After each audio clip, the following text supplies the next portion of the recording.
me, I'm here in the middle of a pandemic and I'm quitting my job. I don't have a backup plan.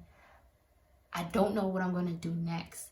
I'm leaving a secure paycheck every 2 weeks to go and do something that I don't know I'm going to do. Welcome back to the channel. My name is Zaire and this is the first video of 2021. So happy new year. Yo, we made it through 2020. That's an accomplishment for real. But today I want to talk to you about the fact that I quit my job in the middle of a pandemic. And I just felt like I knew I was supposed to share this story, but I guess it's time now. So I just want to bring back. So I first started this job in 2018, November of 2018. And I knew when I got this job that it wasn't going to be a forever thing. I knew this wasn't a career path that I wanted to be in forever. I was middle school teacher. First I started off teaching science and then I went to math. And my first year I kind of skated by because I had really dope people. I worked with really cool people. They were good. Like, they kind of carried me. My co-teacher carried me on her back essentially, and I kind of like just skated by. And even so, skating by, it was a shock. It was a culture shock because the work environment required a lot from you. It required a lot from you. And when you worked here, it was essentially like this was your life. Monday through Friday, and even Saturdays and Sundays, you were working. So that's the biggest part I didn't really like the work-life balance. But the people I worked with were dope. The kids were funny. They were funny. And yeah, like I feel like for my first official job out of college, like this was pretty decent. And I was receiving decent pay. And I remember at the end of the school year thinking like, God, like, I don't know if I want to be here another year, but I just felt like he's like, stay. So I stayed. And then the next school year rolled around. And I remember in the summer, August 2019, we had to come in a little early to get like the classroom ready and make sure everything is good for the kids and that we're on point and that we know who we're teaching with and things like that. And I remember just being in a meeting and I was just like, I was physically there, but my mind was elsewhere. Like, I was not there. And that was the first time I was just like, nah, I don't know if I have another year in me. And to make a long story short, that school year, especially in the beginning, it was very, very, very rough. I had a very rough school year, last school year. It was a combination of things, but this was the first time I was stepping into the leadership role, like leading, being one of the co-advisors for homeroom, being the lead teacher for math, 5th grade math, with my co-teacher. We were both leads, but this is the first time I had to like lead the class. It wasn't as easy as I thought the transition was gonna be. My kids weren't really performing the way that they should have been performing, and they were usually at the bottom of the network, and it was frustrating. And then me and my co-teacher were also receiving pressure from our AP and my principal, like, what are you guys doing? Like, why we're not seeing these results? It was just a rough time. I just remember feeling like a failure going into work like every day. I felt like a failure, and it was just like a heaviness. Like every time I would set foot into that school, I just felt so heavy and defeated. And the only thing that could get me through, like just getting through those doors, is just like every day I had to put on a sermon. Every day. I just remember like that was such a dark place. And I remember just like my principal coming into my classroom and like observing us teach. And then like us having meetings about us not performing as our best as teachers. And it was just like not a good time. This continued up until like December. In December, that's when I started seeing a turnaround in their work. It wasn't much, but it was enough to be like, okay, we see progress. So my principal and my AP started lining up off of us. But that pressure, that tension, feeling like a failure walking into work every day, not having a healthy work-life balance, it just left a bad taste in my mouth.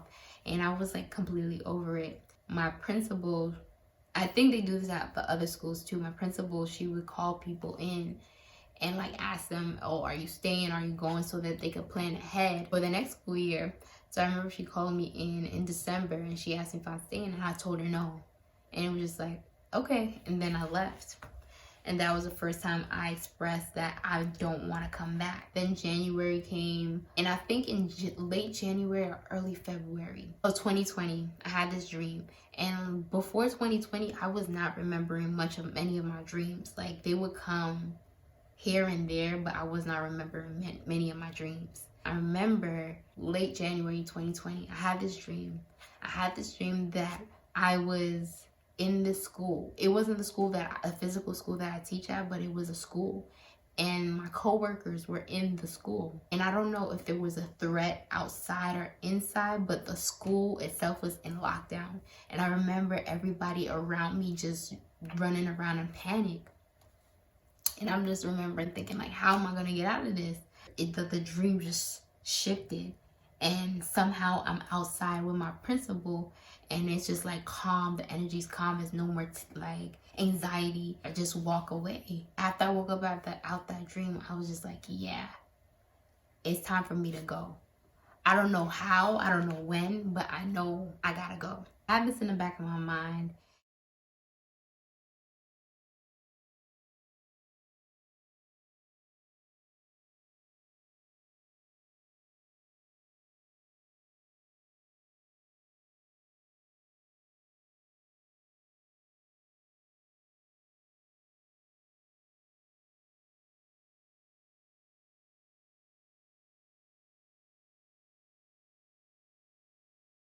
Also, my principal pulled me in for another chat, and she's just like telling me, like, I understand you want to shift, but I don't want you to go out and leave without a backup plan, or like without something solidified that's real or tangible.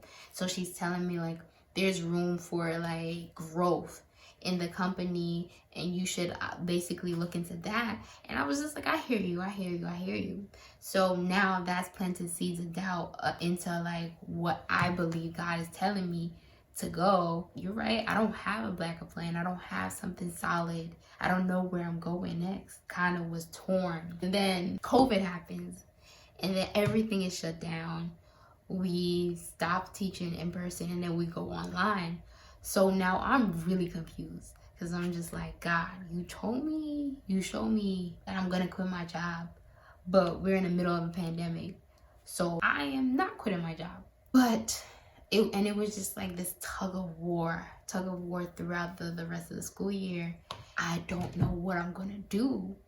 And I remember in late May, my AP, she called me up and she asked me to like, am I finalized with my decision, so that they could do preparation and prepare my co-teacher to lead completely. To be honest, I was still torn there on that phone call, to the point that I started crying, because I did not know what I wanted to do. Like, look at me, I'm here in the middle of a pandemic, and I'm quitting my job. I don't have a backup plan. I don't know what I'm going to do next. I'm leaving a secure paycheck every 2 weeks to go and do something that I don't know I'm gonna do. And it just didn't make sense to me, so I was battling with it internally. She gave me the weekend to think about it, and she told me, yeah, just think about it and let me know. So I got off the phone. I'm just like, God, I don't know what to do. Yeah, like the dreams and the signs and the feelings, like I know, but we're in the middle of a pandemic. I kid you not. Right after I got off the phone with my AP, I went on YouTube, and then I opened the YouTube app, and the first video that was on the top of my YouTube app was, God told me to quit my job. And I was like, oh, what? That was the confirmation I needed to give me peace. it didn't make sense, but I had peace, and I was just like, all right, cool. This is what God told me to do, and I'm gonna do it. And even when I proceeded to be like, yeah, I'm resigning, I sent my resignation and everything in writing. People are just like, yeah, man, you should just stay one more year, get yourself figured out, get something figured out. And my principal's like, we really love you on the team. And the thing is, I really appreciated the people I worked around, but I just knew that this work wasn't for me. This work required your mind, body, and soul, and it took a lot out of me. And I knew in order for me to grow and actually do something I wanted to do, I would have to remove myself from that job, because it took so much out of me. And I knew if I said yes, I would actually stay another year, or the whole entire year, because I don't want to just give up and leave in the middle of the school year. And I know I didn't want to commit to that. So all of that, leaving a stable paycheck, leaving a stable income, leaving that security to go into the unknown because God told me so. And I did it. And mind you, I resigned without telling my parents, because I knew if I told my parents, they would be like, you're bugging. No, you're not quitting. Where are you gonna go? So after I resigned officially, I told my parents right before the new school year was gonna start. I told my mom first, and then I told my father. The only person who knew that I actually resigned was my brother. I resigned with the idea that God would open another door, another career, another job, but it didn't happen. I remember just trying to fix up my resume to apply to jobs, and it just felt so forced. It felt like a lot of work. It felt heavy, and I didn't like it. So I decided to put all my energy into mlti-lyrd and like my clothing brand. I thought, God, you told me to quit. All right, I'm gonna focus on the mlti-lyrd. You told me about mlti-lyrd, so I'm gonna do that. And I thought the come up was gonna be like that. It's funny, the easy part wasn't starting the business. The easy part is actually maintaining it and receiving the revenue and maintaining that revenue. All right, look at me prophesying over my business. But what I actually meant to say is that it was easier to start the business and actually harder, at least for me, to get that revenue and maintain that revenue. And even right now, I'm still in the middle. I still don't know. And I wanted to talk about this because I feel like our culture focuses on only the end result. Only you stunting with the 6 figures in your bank account, you living in a luxury apartment and all that, but they don't show the journey. They don't show the come up. They don't show the struggles. They don't show the pain, the tears. And I feel like that's unrealistic. Just because you're in the middle doesn't mean you're not going to reach the end goal. But it's in the journey, it's in the middle where you grow endurance and you grow faith and you grow strength to keep pushing on even when you don't have that strength. And even now, I don't know what the future holds, but I do know that because I'm with God, I know it's gonna end up working. I don't know how, but it has to.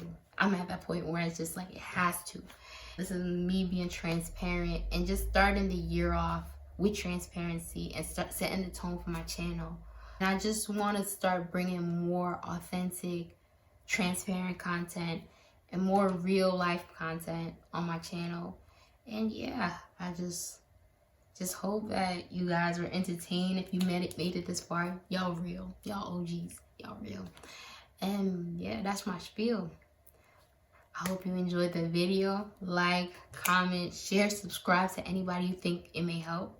But that is it. That's all I have. And I'm about to go. Peace.